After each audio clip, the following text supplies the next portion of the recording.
आप सभी का हमारे YouTube चैनल पर पुनः स्वागत है।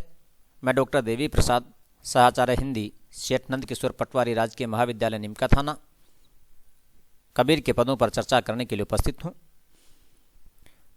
प्रस्तुत जो पद है, अरे इन दोहन को राह न पाई, वह शेखावाटी विश्वविद्यालय के साथ ही अन्य अनेक यूनिवर्सिटीज और विभिन्न प्रतियोगी परीक्षाओं में शामिल है। तो आज हम इस पद पर चर्चा करेंगे। पहले हम इस पद का वाचन करते हैं और उसके पश्चात हम इस पद की व्याख्या को समझेंगे। तो आइए पहले इसका वाचन करें।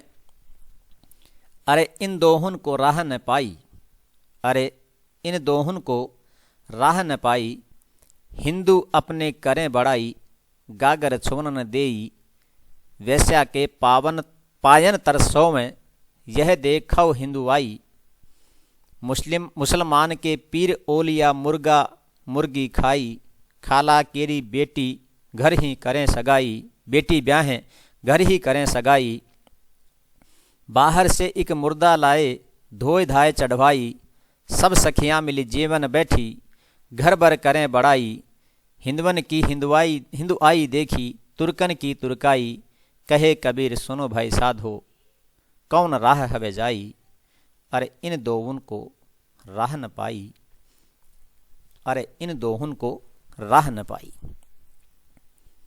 प्रस्तुत पद में कबीर हिंदुओं और मुसलमानों में चल रहे धार्मिक पाखंड, अंधविश्वास और अपवित्र आचरण की निंदा करते हैं और सामान्य जन को समझाते हुए इन मिथ्याडंबरों से दूर रहने की सलाह देते हैं। कबीर का उपदेश है कि जीवन में पवित्र आचरण को अपनाना चाहिए। कबीर ने न केवल इस पद में अपितु अन्य बहुत से पदों में भी हिंदू और मुसलमान दोनों ही धर्मों में, क्योंकि उस समय यही दोनों धर्म अधिक प्रचलन में थे, इसलिए कबीर ने इन दोनों ही धर्मों में जो व्याप्त कुरीतियाँ हैं, जो बुराइयाँ हैं, उनको जन सामान्य के समक्ष रखा है और कबीर पाखंडों का जो पुरातन मान्यताएं हैं उनका बहुत अधिक विरोध किया है। तो प्रस्तुत पद में भी कबीर इसी बात को हम सबको समझाते हुए कहते हैं, अरे इन दोहन को राह न पाई। कबीर कहते हैं इन दोनों को ही राह नहीं मिली है। दोनों कौन कौन? हिंदू और मुसलमान। राह रास्ता, इन दोनों ने ही राह नहीं पाई है, इन दोनों को ही रास्ता नहीं मिला है। रास्ता कौन सा? सही रास्ता, सन्मार्ग। अर्थात ये दोनों ही सन्मार्ग पर नहीं चल रहे हैं, ये दोनों ही रास्ते से भटक चुके हैं। किस प्रकार से? हिंदू अपनी करें बड़ाई, गागर छोन न देई। हिंदू अपनी बहुत बड़ाई करते हैं, अपने आप को सर्वश्रेष्ठ समझते हैं, परंतु कबीर हिंदू समाज में चली आ रही जाति प्रथा पर व्यंग्य करते हुए कहते हैं, हिंदू अपने करें बड़ाई, गागर छोन न देई। परंतु ये अपना जो गागर है वो किसी को छूने भी नहीं देते हैं। जो जलपात्र है उसको दूसरी जो अछूत माने जाने वाली जातियां हैं उनको छूने भी नहीं देते हैं, उनको दूर रखते हैं। और वैसे ये अपने आप को सर्वश्रेष्ठ धर्म बतलाते हैं कि हिंदू जो हैं वो सर्वश्रेष्ठ धर्म के अनुयायी हैं, उनका जो धर्म है वो सबसे श्रेष्ठ है। परंतु इसमें छुआछूत इतनी अधिक है कि दूसरे लोगों को अपना जो जल पात्र है उसको छूने तक भी नहीं देते हैं। आप जानते हैं कि कबीर ने न केवल इस पद में अपितु कबीर के अनेक पदों में जाति प्रथा पर प्रहार किया गया है। कबीर ने एक पद में लिखा भी है, जाति ने पूछो साध की, पूछ लीजिए ज्ञान, मोल करो तलवार का, पड़ा रहने दो मैं। जाति ने पूछो साध की, यानी साधु की जाति मत पूछिए, पूछ लीजिए ज्ञान, उससे अगर बात करनी है तो ज्ञान की बात कीजिए। मोल करो तलवार का, पड़ा रहने दो म्यान, अगर मोल करना ही है तो इस आत्म तत्व का कीजिए, पड़ा रहने दो म्यान। ये जो म्यान है अर्थात ये जो शरीर है इसको पड़ा रहने दो, इसकी जाति बखान करने की आवश्यकता नहीं है। कबीर ने अन्य पदों में भी जाति प्रथा के साथ ही अनेक जो कुरीतियाँ हैं उनका घोर विरोध किया है। तो कबीर कहते हैं, अरे इन दोहन को राह न पाई, हिंदू अपने करें बड़ाई, गागर छुअन न देई। परंतु वे अपना जो गागर है, अपना जो जल पात्र है उसको छूने तक भी नहीं देते हैं। इनमें छुआछूत इतनी अधिक है। और फिर अपवित्र आचरण पर भी कबीर प्रहार करते हुए कहते हैं, वेश्या के पायन तर सौ में, यह देखो हिंदुआई। और वैसे तो पवित्र आचरण की बात करते हैं,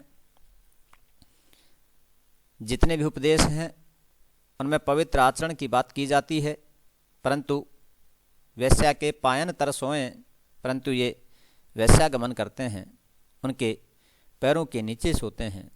और यह देखो हिंदुआई, यह हिंदुआई देखिए किस प्रकार का इनका आचरण है। जो इस प्रकार का आचरण करते हैं उनकी कबीर ने बहुत खबर ली है। कबीर पवित्र आचरण पर बल देते हैं। कबीर ने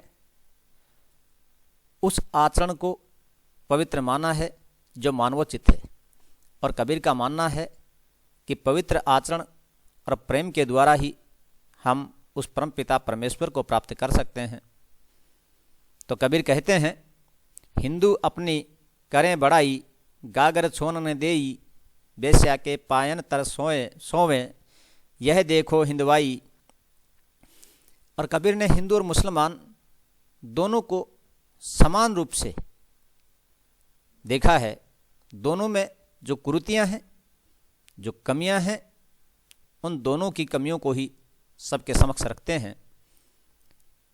फिर कहते हैं, मुसलमान के पीर ओलिया मुर्गा मुर्गी खाई। और मुसलमानों के देखिए, उनके जो पीर ओलिया हैं ये मांस भक्षण करते हैं। ये मांस भक्षण को दोष नहीं मानते हैं। उनके यहाँ पर जो मांस भक्षण है वो सर्वमान्य है। तो कबीर न केवल हिंदुओं को बल्कि मुसलमानों के लिए भी कहते हैं, मुसलमान के पीर ओलिया मुर्गा मुर्गी खाई, वे जीव हत्या करते हैं। देखिए, कबीर जीव हत्या के खिलाफ हैं। कबीर मानते हैं कि सृष्टि के जर्रे जर्रे में वही परमपिता परमेश्वर है। कबीर ने एक साखी में कहा भी है, बकरी पाती खात है ताकि काढ़त खाल, जे नर बकरी खात हैं ताके कौन हवाल। बकरी पाती खात है ताकि काढ़त खाल, जे नर बकरी खात हैं ताके कौन हवाल। इस प्रकार से वे जीव हत्या के विरोध में हैं, विपक्ष में हैं। तो कबीर कहते हैं, मुसलमान के पीर ओलिया मुर्गा मुर्गी खाई, वे मांस भक्षण करते हैं, मुर्गा मुर्गी को मारकर खाते हैं। और खाला केरी बेटी ब्याहें घर ही में करें सगाई। और तो और वो मौसी की बेटी से भी विवाह कर लेते हैं, और घर ही में सगे खून में ही सगाई शादी करते हैं। सगे खून में ही रिश्ते नातों को छोड़ करके, रिश्ते नातों को इस प्रकार से।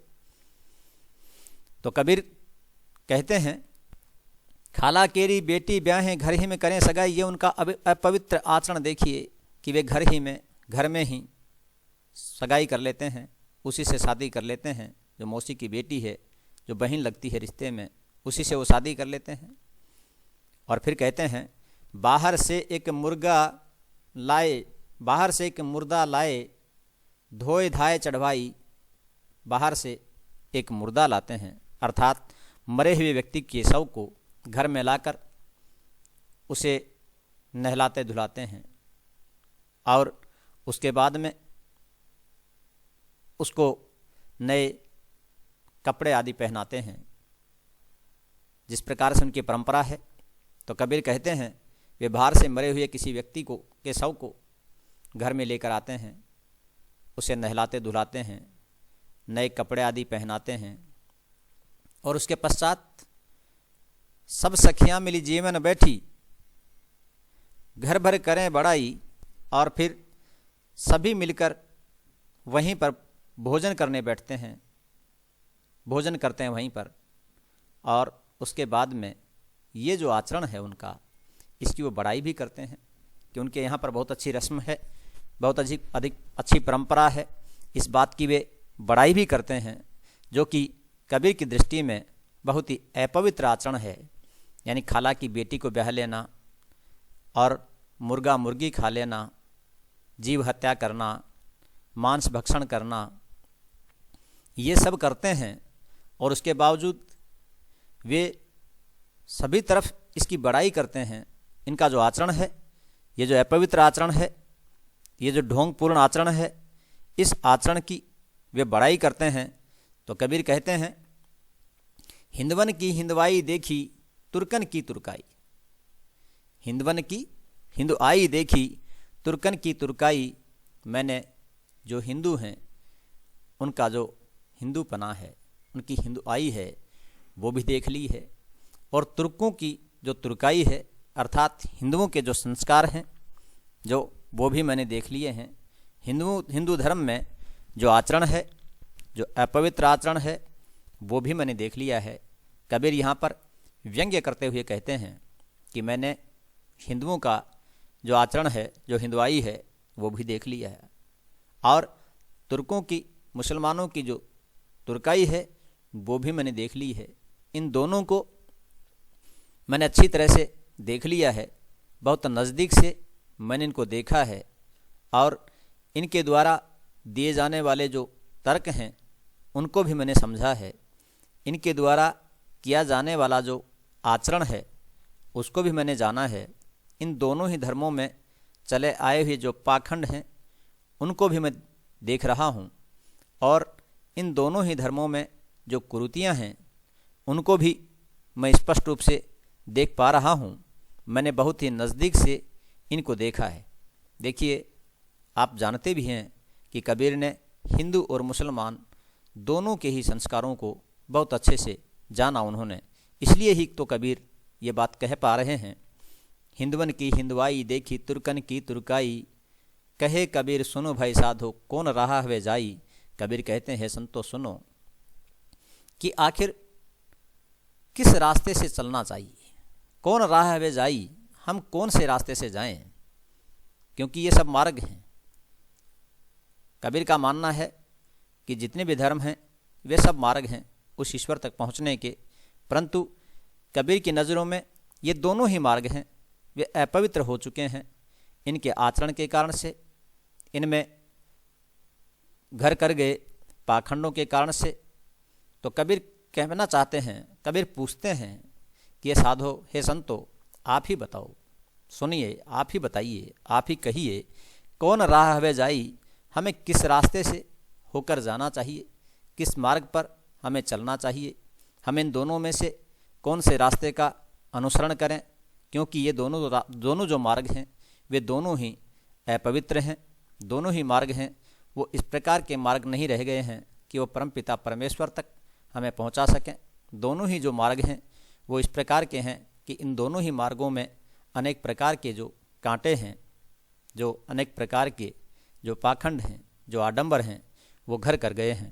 तो इस प्रकार से प्रस्तुत पद में कबीर हिंदू और मुसलमान दोनों ही धर्मों में चले आए हुए पाखंड, कुरीतियों आदि पर प्रहार किया है और पवित्र आचरण पर बल दिया है। कबीर अपने वाणी में पवित्र आचरण पर बल देते हैं और प्रेम को विशेष महत्व देते हैं। कबीर ने समाज में छुआछूत, पाखंड आदि सभी का घोर विरोध किया है, क्योंकि कबीर ने इन सभी चीज़ों को बहुत नज़दीक से देखा, बहुत अच्छी तरह से उन्होंने महसूस किया। इसलिए कबीर उस समय चले आए हुए पाखंड आदि का घोर विरोध करते हैं। तो प्रस्तुत पद भी उसी प्रकार का है, जिसमें कबीर स्पष्ट रूप से अपने ओजस्वी वाणी में समाज में व्याप्त अंधविश्वासों, धार्मिक पाखंडों आदि पर प्रहार करते हैं। खास बात यह है कि न केवल हिंदुओं में अपितु कबीर मुसलमानों में जो पाखंड आदि चले आ रहे हैं, जो परंपराएं चली आ रही हैं और जो अपवित्र आचरण है उसका भी विरोध करते हैं। प्रस्तुत पद की भाषा बहुत ही सरल और सहज है। अनुप्रास, काव्यलिंग, अलंकारों का प्रयोग किया गया है। इनका प्रयोग इस पद में हुआ है। आपने इस पद को सुना, इसके लिए धन्यवाद।